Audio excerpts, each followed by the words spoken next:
Hi there. Um, this is immediately after the Welcome to My Channel video. Um, so I wanted to lay the groundwork for these video logs. Not for my sake. I already know what all these are for.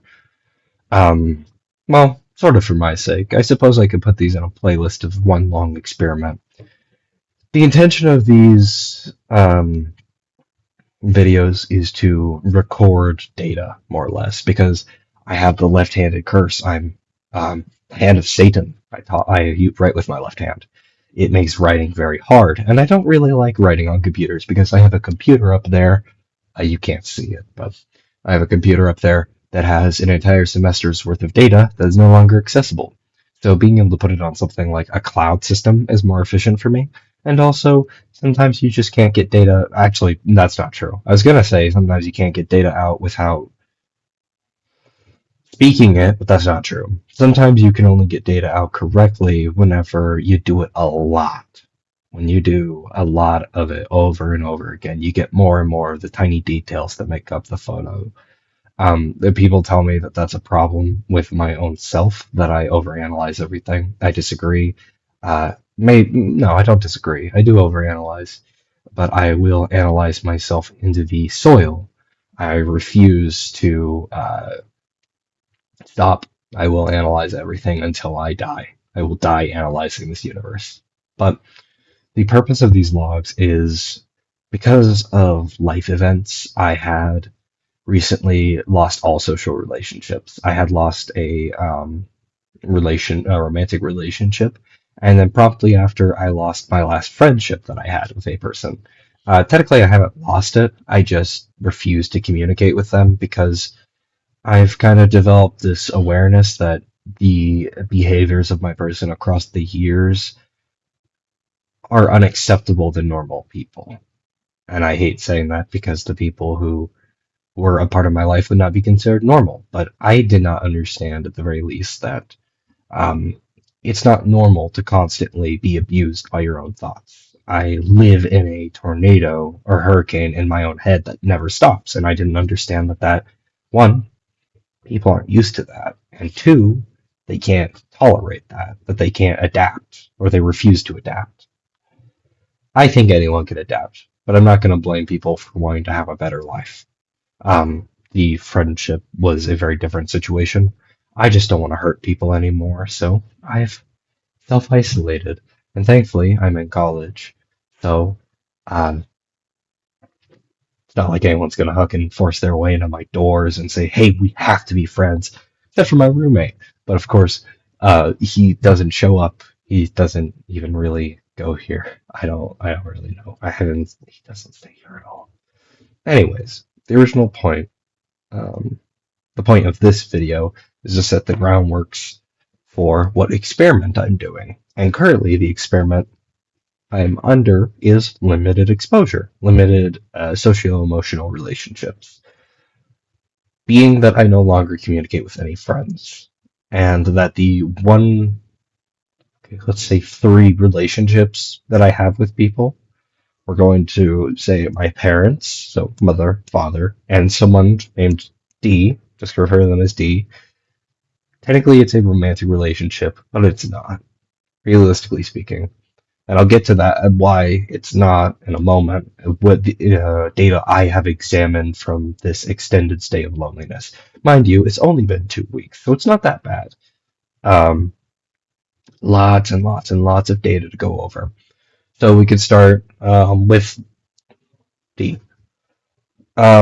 I noticed that in relationships, at least for me, there is this sort of permeative emotional aura that exists when you're around people.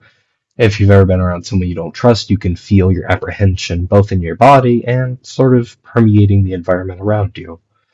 But um, there is this sensation that occurs. I'm not exactly certain, and it will be better documented in future entries, but this person that I hang out with doesn't create a sense of trust. There is this pretending thing that I'm doing, which is not bad. The point is to keep people away from me because I kind of hurt people without thinking about it. So as far as I understand in my observations, there's a barrier that you can sense, at least I have sensed it, very, very rarely. I only have about two or three times that I've been able to sense it, but there is a barrier that will be put up in the brain whenever you are pretending with someone, whenever you are faking it for their sake. Um, my second observation is as a undiagnosed bipolar with a I'm a psychology major, right? I have studied psychology since I was around however young, extremely young, my teen years, about maybe 14. That's a little early. I have a very big investment in psychology. I read documentation. I got bipolar handbook here. Not that this is a fucking certification of a DSM, but anyways, the point was is that I'm major into psychology and I believe in academic and science first stuff. I believe that science comes first, that being logical must come first. I believe in so far that emotions are a burden that I have a history of trying to suppress them. So when I say I am an undiagnosed bipolar, it's not in the same way that someone would say, oh, I have autism. They just don't pass me on the criteria. I have at least a 50, not really 50, but I have a high majority chance as my father is bipolar. My mother has major depression. The mother is actually, I believe, learned, so it's not genetic, but the father's is bipolar genetic. It is not learned, but yeah, I mean, it's a neurodegenerative disease. Not technically speaking. The DSM doesn't list it as a neurodegenerative. Regardless, I have noticed over examination the period that I have spent entirely by myself, 2 weeks, roughly, not communicating with anyone, that it's much easier to see manic symptoms, or manic symptoms are manifesting themselves more easily in the lack of, I'm just going to say oxytocin because I don't want to get into the socio emotional relationship shit that is very hard to track. But as far as I understand it, either it becomes easier to observe bipolar symptoms in oneself. See, I am currently entered a manic state in the past. I have a journal somewhere with the documented effects and roughly the time, but about maybe Friday to Thursday of last week. So March. Oh, no, no, it would have been this week. I just remembered this isn't a Monday. Um, we'll also get to that. I'm having memory issues. Get back to it in a moment. But the symptoms have become more clear, more evident. My behavior is more manic and strange. We have a couple of listed things written down somewhere, such as sleep issues or sporadic body language, random tensing, extreme anxietal actions.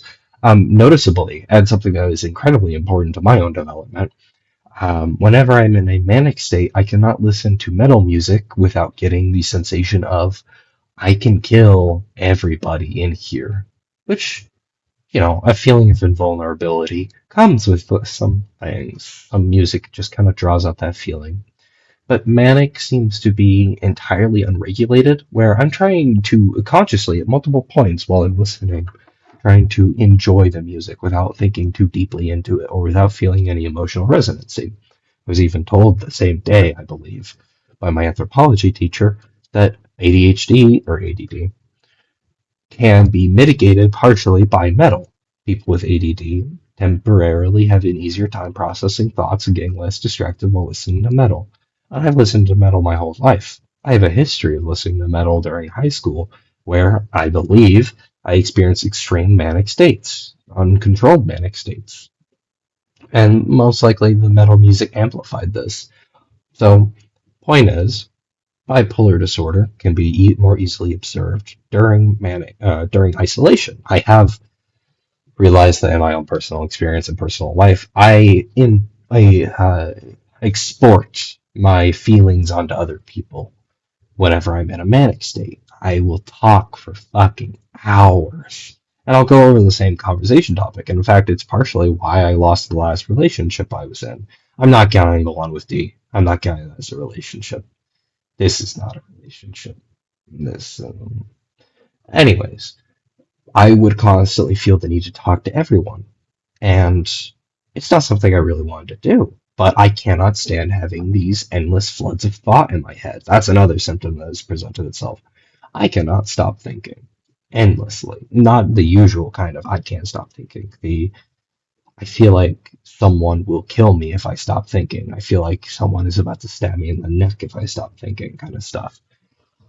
So there's one part of it. Another noticeable part of the isolation has been time dilation issues. These last 2 months have felt like a fucking, or last 2 months, these last 2 weeks have been a month to me. Time has dilated so intensely that very little has been done, but a very intense amount of data is being logged, even though almost none of it can be remembered. A couple of days ago, I believe it was Wednesday. I mean, maybe. No, actually, it was Thursday. I woke up and I thought that it was January for a split second. I was like, oh man, it feels like January. And it wouldn't be worrisome. I mean, the brain slips up every once in a while. It's not worrisome. But it wouldn't be worrisome if it weren't for the fact that I am having more blackouts in my memory. And it's very possible could be caused by a multitude of different things. Isolation, I'm pretty certain, lowers the oxytocin countage, the oxytocin level, and causes more memory and self-regulatory issues. It even has to do with discipline. Someone doesn't learn the disciplinary actions or trains their brain to relate to those things, then whenever they become isolated, they just can't really do anything. It's unfortunate, but it's a part of being human. Sorry, I'm getting very tired for some reason.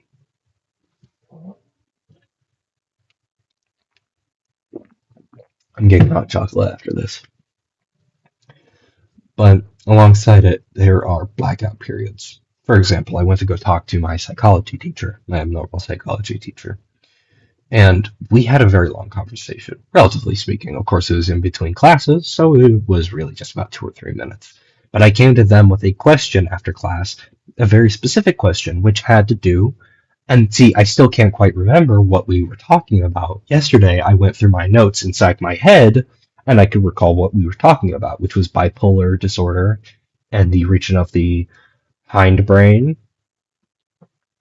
called the substantia nigra, and that portion of the brain in relation to dopamine regulates the feeling of conscious control, conscious movement. I'm moving my arms. I'm getting this shit ready to go. Because me doing this, isn't isn't autonomic. It runs through the substantia nigra. Not always. If someone's gonna like punch you, your hindbrain might activate an automatic system to try and get away. And bipolar people have a tendency to feel paralyzed during their major depressive episodes, in which the substantia nigra is not receiving enough stuff, blah, blah, blah. And so it went on to talk about these different things. But unless I go through those notes in my head, which eventually we got to schizophrenia and anhedonia, and how bizarre anhedonia is, it's strange. Um, Unless I do that, I cannot remember it at all. I can imagine. I know exactly where we stood in the room, but I cannot see her face. I cannot hear what I had said. There is damaged spots in my memory. There was a damaged spot in my memory while I was at work. Something went terribly wrong inside my brain, and I really need to look away from this camera. I've been looking at it for too long. Anyways, so the results so far of this self-imposed isolation, I suppose it is self-imposed. I know it's self-imposed, has been increased memory issues, dysregulation of normal functions, perhaps even a triggering of a manic state. That would be very fascinating to see how socialization helps reinforce the human brain's rhythmic cycle that eventually leads to a manic or depressive episode. Sleep issues, time issues, and yeah, I suppose I'll make one of these every week or so. I'm really trying to stretch this out to 15 minutes because then it's just a solid number. I'll make one of these pretty much every week with data and analyzed data because I have no one to talk to and no reason to invest in emotional relationships anymore. I might as well experiment on myself because I respect science, which has no boundaries. Happy to have you here. and thank you for listening, unless it's future me. Bye.